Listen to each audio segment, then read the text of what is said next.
Hello student, welcome back to my channel. आज का topic है एनडीटीएल, यानी कि जो बैंकों में डेली बेसिस पर लेन देन होता है और उसे ही हम एनडीटीएल कहते हैं। एनडीटीएल की फुल फॉर्म है net demand and time liability, यानी कि बैंक के पास ना दो प्रकार का पैसा जमा होता है, जिसमें एक है नेट डिमांड और दूसरा है टाइम डिपॉजिट। एनडीटीएल में एनडीटीएल दो प्रकार का होता है, जिसमें एक है डिमांड डिपॉजिट और दूसरा है टाइम या टर्म डिपॉजिट। जो डिमांड डिपॉजिट है, इसमें दो प्रकार के अकाउंट ओपन होते हैं बैंक में, इसमें है करंट अकाउंट और सेविंग अकाउंट, जिसे हम कासा से रिप्रेजेंट करते हैं। लेकिन जो दूसरा टाइम एंड टर्म डिपॉजिट है, इसमें दो प्रकार के अकाउंट ओपन होते हैं, जिसमें है रिकरिंग डिपॉजिट और एफडी फिक्स डिपॉजिट। इसे हम दाफा से रिप्रेजेंट करते हैं, यानी कि जो कासा और दाफा हैं, ये दोनों बैंक के कासा और दाफा इम्पोर्टेंट अकाउंट हैं, जो करंट अकाउंट और सेविंग अकाउंट है। इसमें जब ये दोनों ऐसे अकाउंट होते हैं जिसमें कस्टमर बैंक से जब चाहे पैसा निकलवा सकता है, और जो रिकरिंग डिपॉजिट है और एफडी, ये कुछ समय के लिए होता है। यानी कि जो एफडी होती है वो तो ये तो 5 साल या 10 साल के लिए होती है, और रिकरिंग डिपॉजिट ये इसमें हम किस्तों में पैसा जमा कर सकते हैं, कितने भी पैसे हो हम किस्तों में जमा कर सकते हैं, लेकिन ये निकलते अपने टाइम से ही हैं, यानी कि इसमें टाइम की लिमिट होती है, ये तुरंत हमें पैसा वापस नहीं मिलता, ये इसके लिए कुछ समय लगता है। जैसे हम करंट अकाउंट और सेविंग अकाउंट में निकलवा सकते हैं तुरंत पैसे, तो एफडी और आरडी में नहीं निकलवा सकते। डिमांड डिपॉजिट, यानी कि इसमें पैसा जब मांगे तब मिलता है, इसे हम मांग जमा पूंजी भी कहते हैं।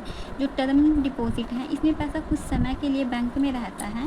आरडी में हम पैसा किस्तों में जमा कर सकते हैं, और एफडी में कुछ समय के लिए। जो लायबिलिटी होती है वो देनदारी होती है, रिस्पॉन्सिबिलिटी बैंक की, यानी कि जो कासा और दाफा, जो दो बैंक अकाउंट, जो दोनों अकाउंट हैं, इसमें बैंक जो है कस्टमर के पैसे के लिए जिम्मेदार होता है, एक रिस्पॉन्सिबिलिटी होती है उसे वापस करने की, यानी कि जब कस्टमर समय पर डिमांड करता है उस पैसे की, तो वो उसे देना पड़ता है। अब बात करते हैं एनडीटीएल। एनडीटीएल डेली बेसिस पर कैसे कैलकुलेट किया जाता है। एनडीटीएल, इसका एक इम्पॉर्टेंट फॉर्मूला है, जिसमें डीएल, ये जो डीएल है ये होता है demand liability plus TL term liability, और ओडीटीएल अथर डिमांड टर्म लायबिलिटी। इसमें डिमांड लायबिलिटी है, इसमें वही अकाउंट आते हैं करंट अकाउंट और सेविंग अकाउंट। टर्म लायबिलिटी में दाफा, रिकरिंग अकाउंट और फिक्स अकाउंट।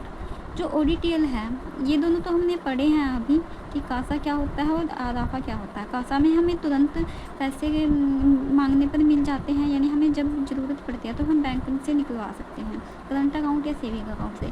और टर्म लायबिलिटी में क्या है कि इसमें हम कुछ समय के लिए पैसा बैंक में रहता है, उसके बाद हमें मिलता है, ठीक है।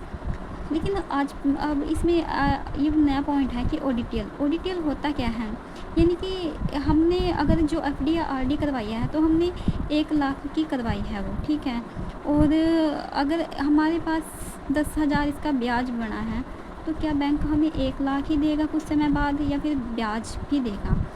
तो जो ब्याज होता है ना, उसे ही हम ओडीटीएल कहते हैं, यानी अदर डिमांड टर्म लायबिलिटी, यानी कि बैंक जो एफडी के साथ हमें ब्याज देता है ना, उसे हम ओडीटीएल कहते हैं। इसमें से हम माइनस करते हैं एसेट विद बैंकिंग सिस्टम। ये क्या होता है, जो बैंक के पास खुद का अपना पैसा होता है ना, अपनी मनी होती है बैंक की, अपनी एसेट होती है, उसे हम बैंकिंग सिस्टम में कैलकुलेट करते हैं, एसेट विद बैंकिंग सिस्टम कहते हैं, ठीक है।